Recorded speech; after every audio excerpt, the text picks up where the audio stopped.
if I were to do it again and I were to make those changes, I would recognize that there was going to be some resistance. So one of the things I now do is I try to locate the resistors early. I get out there and I ask everybody, how are you feeling about what we're proposing? Like, we want to raise this goal, of how many millions of dollars for fundraising. How do you feel about that? Do you think we can achieve it? And you get your optimists who are like, yeah, I think we can do it. And then, you also get somebody who crosses their arms and goes, well, that's a hefty goal. And you can see immediately that there's a little bit of resistance, or they're not buying in at that point. So I tend to try to focus on that piece. So I can see that person's going to be my naysayer. They're my difficult, person. So I say, tell me more about, like, why do you think that's going to be such a hefty goal? Or why do you think we're going to have a difficulty with that?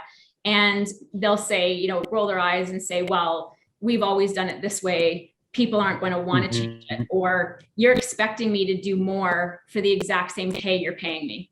Or you're, having this grandiose vision that I just can't see, how we're going to get there. And so I usually will try to engage those people, just like with my patients, figure out what the points of concern are or resistance, and then say to them, like, you bring up really good, valid points. I didn't think of that. Would you be willing to work with me on, helping me identify, like, what you think the issues are going to be? And, like, maybe you and I could brainstorm or come up with some ideas around, like, when that thing happens, how are we going to navigate through it? And so I try, to see if I can get that person to have a more open mind. I'll ask them sometimes, like, are you willing to trust me and, like, have an open mind and help me, because I know I can't do it myself.